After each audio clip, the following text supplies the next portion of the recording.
Right now, as you watch this video, there may be a war happening inside your body. Not from a virus, not from bacteria, not from any infection you can name. A war your own body started against itself. Quietly, silently, without a single symptom you can feel. No fever, no sharp pain, no obvious warning signs.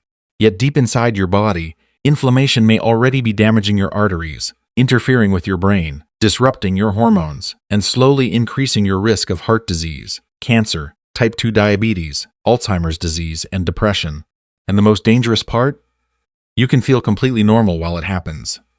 Scientists now call this condition chronic inflammation. Some researchers even describe it as one of the central biological drivers of aging itself. Unlike normal inflammation, which helps your body heal after injury or infection, chronic inflammation never fully switches off. Your immune system stays slightly activated all the time, month after month, year after year, slowly creating damage in the background. Most people have never heard about it. Most people are never tested for it, and many people only discover it after serious disease has already developed.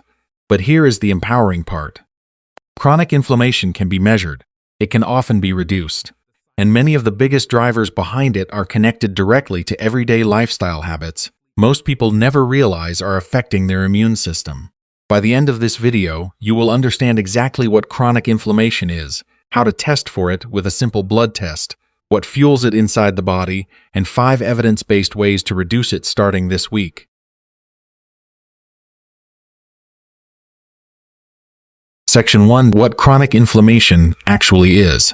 To understand chronic inflammation, you first need to understand acute inflammation, because one protects your life while the other slowly damages it. Acute inflammation is your body's emergency repair system. You cut your finger, white blood cells rush to the area, blood flow increases, redness and swelling appear. Then the tissue heals.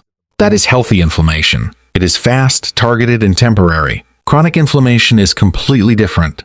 Instead of activating briefly and shutting down, the immune system stays mildly activated all the time.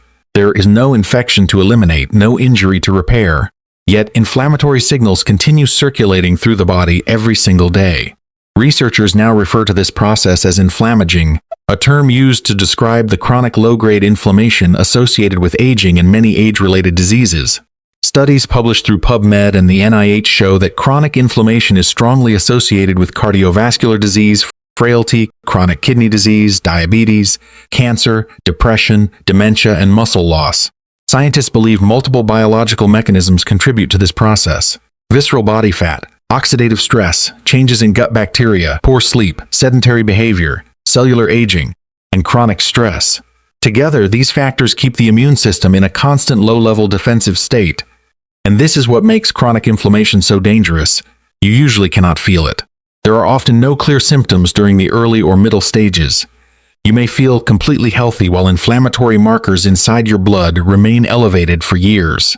That silent damage can gradually affect blood vessels, insulin signaling, brain tissue, and immune function long before obvious disease appears, which is exactly why understanding inflammation matters before symptoms begin.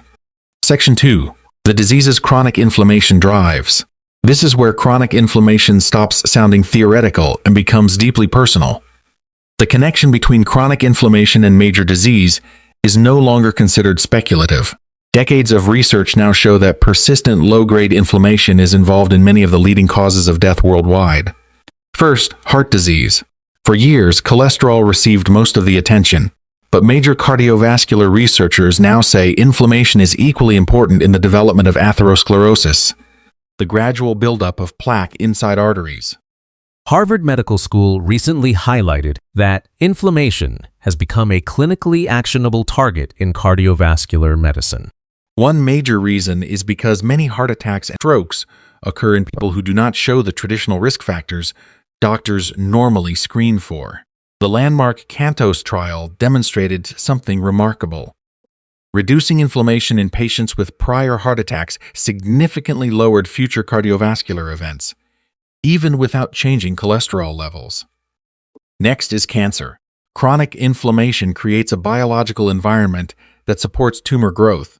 It promotes the formation of blood vessels that feed tumors, weakens immune surveillance, and increases oxidative stress that can damage DNA. Large population studies have shown that elevated inflammatory markers, including C-reactive protein, are associated with higher future cancer risk even after adjusting for smoking, weight, diabetes, blood pressure, and other health variables. Then comes type 2 diabetes and metabolic disease. Inflammation directly interferes with insulin signaling. Over time, cells become less responsive to insulin. Blood sugar regulation worsens, and insulin resistance develops more rapidly. Research involving hundreds of thousands of participants has consistently linked chronic inflammatory disorders with increased risk of diabetes, heart disease, and stroke. And finally, the brain. Scientists now believe neuroinflammation plays a major role in Alzheimer's disease and cognitive decline. Poor diet, chronic stress, and inflammatory lifestyle patterns may accelerate inflammation inside brain tissue itself, contributing to long-term neurodegeneration. This is why inflammation matters so much. It is not one isolated disease. It is a shared biological process connected to many of the conditions people fear most later in life. Section 3. How to find out if you have it. Now for the most empowering part of this entire conversation. Chronic inflammation can often be detected with a simple blood test available at most medical clinics and laboratories around the world. It is called the high-sensitivity C-reactive protein test, or hs-CRP. This test measures low levels of inflammation inside the body by detecting a protein produced by the liver in response to inflammatory activity. Some cardiovascular researchers, including experts at Harvard Medical School, now argue that inflammation screening should become routine because the test is inexpensive, widely available, and potentially extremely valuable for long-term disease prevention. Here is the general interpretation most doctors use. An hs-CRP below 1 mg per liter is considered low risk. Between 1 and 3 mg per liter is considered moderately elevated and may indicate increased cardiovascular and metabolic risk. Above 3 mg per liter is considered high risk and should be discussed with a healthcare professional, and levels above 10 may indicate an acute infection or injury rather than chronic inflammation, meaning retesting is usually recommended after recovery. One simple question could genuinely improve your long-term health awareness. Ask your doctor, can you include an hs-CRP test in my next blood panel? That single number may reveal important information about inflammation happening silently inside the body long before symptoms appear. Section 4. What is fueling your inflammation? If inflammation is elevated, or if you want to prevent it from increasing in the future, you need to understand what drives it. The first major driver is ultra-processed food and refined sugar.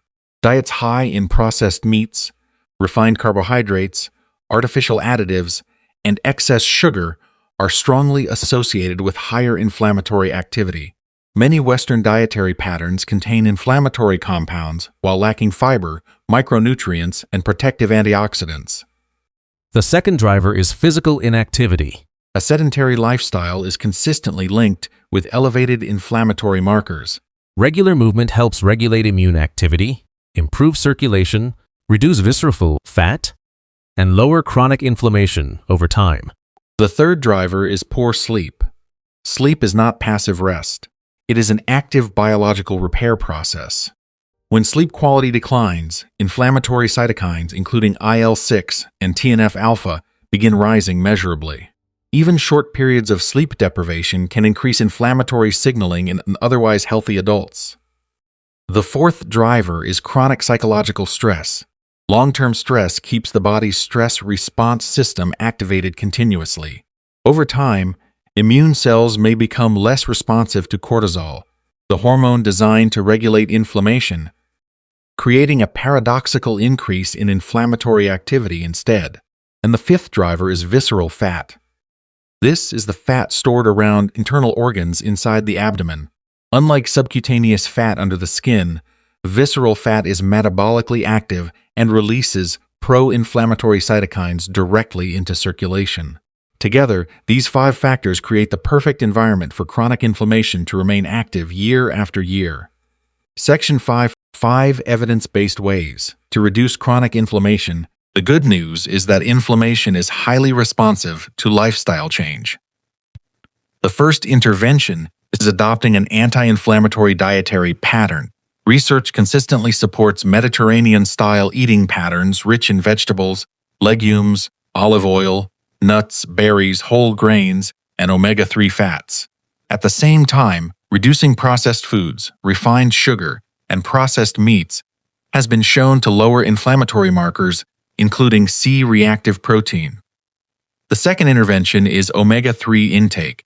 Omega-3 fatty acids found in fatty fish and certain supplements have demonstrated measurable reductions in inflammatory biomarkers across multiple large meta-analyses.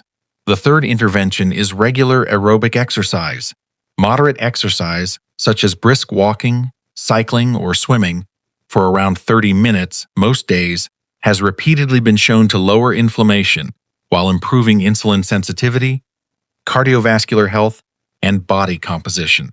The fourth intervention is quality sleep. 7 to 9 hours of consistent, restorative sleep is one of the most powerful regulators of inflammation available to the human body. And finally, stress management. Mindfulness meditation, breathing exercises, yoga, and other relaxation techniques have been shown to reduce cortisol dysregulation and lower physiological stress responses over time. Even 10 minutes daily can begin creating measurable changes. None of these interventions are extreme, but together they create a profoundly different internal environment inside the body. Let us bring everything together. Chronic inflammation is silent. You usually cannot feel it, but modern research increasingly shows it may be one of the most important biological processes driving heart disease, cancer, type 2 diabetes, cognitive decline, and accelerated aging itself. The encouraging reality is this: inflammation can be measured, and in many cases, it can be reduced. The biggest drivers are not mysterious. Ultra-processed food, physical inactivity, poor sleep, chronic stress, and excess visceral fat. And the most effective interventions are often simple, consistent lifestyle changes practiced over time. A healthier dietary pattern, omega-3 intake, regular exercise, quality sleep, and stress management. Start with one step this week. Ask your doctor about an hs-CRP test. Go for a daily walk.